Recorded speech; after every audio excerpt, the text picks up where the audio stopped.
सामने ज्यामिति का पार्ट 3 लेके आया हूँ। 2 पार्ट में पहले बता चुका हूँ, डिस्क्रिप्शन में लिंक है, पहले अगर वो नहीं देखे हो तो ज़रूर देखें, क्योंकि उनके बेस पर ये क्वेश्चन अपन करेंगे। ठीक है, तो पहले उनको देख लीजिएगा ज़रूर। और अगर वो आपने देख रखे तो आप आराम से क्वेश्चन बना पाएंगे। देखते हैं अपन इन क्वेश्चन को कैसे करेंगे, ध्यान से देखिएगा। पहला वाला क्वेश्चन हमारे पास जो आ रहा है, दिए गए चित्र में BOC का मान निकालना। ध्यान से देखिए, इस वाले चित्र में अगर आप देख पा रहे हैं तो ये x का वैल्यू निकालना, मतलब ये एंगल कितने का है। ठीक है, ये अपने को निकालना है। तो आप जानते हैं पूरा जो एंगल होता है, एक लाइन जो होती है उस पर ये पूरा एंगल कितने का होता है, 180 डिग्री का। कितने का होता है, 180 डिग्री का। समझ में आ रही बात। तो 180 में से यहाँ पर 2 एंगल ऑलरेडी बन चुके, एक ये वाला और एक ये वाला, तो दोनों मिलकर कितने हो रहे हैं, ध्यान से देखिए। 85 और 36 को अगर जोड़ा जाएगा तो 1, और इधर हमारे पास आ जाएगा 121। ठीक है, 180 में से 121 को अगर आप माइनस करेंगे तो आपका आंसर आएगा 59। ठीक है, ऑप्शन नंबर डी। कुछ भी नहीं किया, जो हमारे पास एंगल दिया है उसको 180 में से घटा दिया। ऑप्शन नंबर डी इसका आंसर सही है। क्लियर हुआ। ठीक है, ऑप्शन नंबर डी। नेक्स्ट हमारे पास है, दिए गए चित्र में x का मान ज्ञात कीजिए। यहाँ पर तो कुछ भी टेंशन लेने वाली बात नहीं, z बन रहा है। क्लियर बात है, क्या बन रहा है, z बन रहा है। और मैं पहले वाली वीडियो में बता चुका हूँ, z में ये कॉर्नर वाला एंगल इस कॉर्नर वाले एंगल के बराबर होगा। तो अगर ये 60 डिग्री है तो ये भी कितना होगा, 60 डिग्री। ऑप्शन नंबर ए इसका आंसर सही रहेगा। क्लियर है। नेक्स्ट हमारे पास तीसरा वाला जो क्वेश्चन आ रहा है, ध्यान से देखिएगा। यहाँ पर x का वैल्यू निकालना बहुत आसान। ध्यान से देखिए, ये एक तरीके से शीर्षाभिमुख कोण बन रहा है। ये जो रेखा आ रही है और एक ये रेखा जो जा रही है, नहीं दिख रहा हो तो एक बार बता देता हूँ। देखिए, ये P से Q जो आ रही है और ये A से B जो जा रही है, तो अगर ये 58 का होगा तो ये भी कितने का होगा, 58 का। तो ध्यान से देखिए, 58 के विपरीत में है x, तो इसलिए हमारे पास यहाँ पर हो जाएगा x का वैल्यू 58 डिग्री। कुछ भी करने की आवश्यकता ही नहीं है। ठीक है, और भी तरीके हैं। ये 115 है तो आप इससे भी कर सकते थे। यहाँ पर कुछ मिस्टेक दे रखी है। ठीक है, ये 115 नहीं देना चाहिए था इसको, यहाँ पर कुछ मिस्टेक दे दिया इन्होंने, क्योंकि 115 हो नहीं सकता वो। क्लियर है। ठीक है, 58 रहेगा यहाँ पर, ऑप्शन नंबर डी। नेक्स्ट हम देखते हैं, देखो यहाँ पर क्वेश्चन नंबर 4 में। क्वेश्चन नंबर 4 में हमारे पास देखिए क्या दिख रहा है। क्वेश्चन नंबर 4, x और y का वैल्यू निकालिए। ठीक है, तो देखिए यहाँ पर x और y का वैल्यू में अगर ये 40 है तो ये भी कितने होगा, 40 x का, और y का मान भी क्या हो जाएगा, 40 हो जाएगा। क्लियर है। ठीक है, देखिए इसमें। ठीक है, नेक्स्ट हमारे पास जो है 40, समझ में आया कि नहीं आया। ठीक है, नहीं आ रहा हो तो मैं आपको बताया देता हूँ यहाँ पर करके।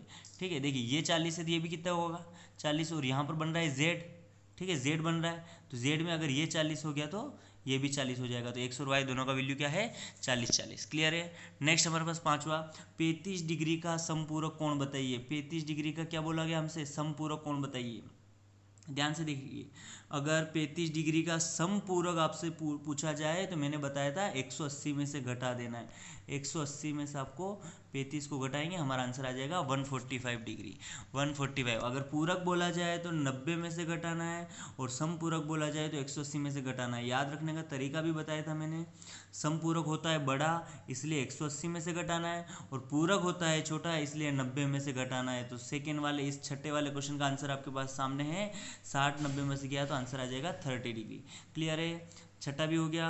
सातवां, एक पूरक कोण दूसरे का पूरक, ध्यान दीजिए, पूरक मतलब 90, 7/8 है, 7/8 है, तो बताओ उन कोणों का अंतर पूछा है। बहुत आसान है, हालांकि यहाँ पर थोड़ा सा आपको दिमाग लगाना पड़ेगा।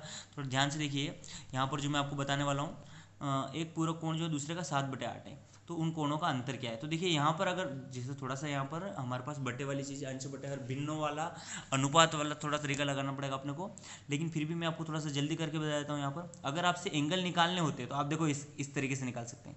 7 बटे इन दोनों का योग, 7 और 8 कितना हो रहा, 15, गुणित पूरक बोला इसलिए 90। ये तो एक तरीका है, पूरा बेसिक तरीके से बता रहा हूँ।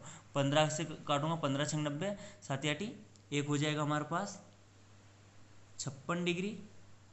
ठीक है, सॉरी 7 छंग 42, एक आ जाएगा हमारे पास 42 डिग्री, और 90 में से अगर 42 को अपन कैंसिल करेंगे तो एक आ जाएगा हमारे पास 48 डिग्री।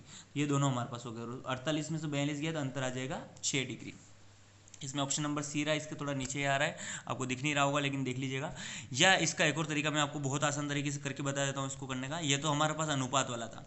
अब देखिए इसमें चूंकि कोण नहीं पूछा, अंतर पूछा है, तो देखिए इन दोनों का अंतर कितना आ रहा है, अंतर इनका आ रहा है 1। अंतर कितना आ रहा है, 1। चलिए मैं फिर से करके बाद यहाँ पर बता देता हूँ, अंतर आ रहा है 1। कितने में से इन दोनों को जोड़ लो, अनुपात में इस तरीके से ही करते अपन। 7 और 8 कितना हो रहा है, 15। कुछ नहीं करना, गुणित पूरक कोण की बात की है इसलिए 90 डिग्री, बस 15 से काट दिया, 15 छंग 90, हमारे पास आंसर आ जाएगा ऑप्शन नंबर सी। ठीक है, क्वेश्चन नंबर 8 की तरफ चलते अपन। क्वेश्चन नंबर 8 हमारे पास दिया है, ध्यान से देखिए। यदि ए बी सी में कोण बी ए से दुगुना है, कोण सी बी से तिगुना है, तो कोण ए का माप बताइए। तो यहाँ पर जब भी इस तरीके की बात आए आपको हमेशा सबसे लास्ट वाली बात से चलना है। ठीक है, ध्यान से देखिएगा, कोण ए बी का दुगुना है और कोण सी बी का तिगुना है। तो बी को अपन ने मान लिया x, ध्यान से देखिएगा।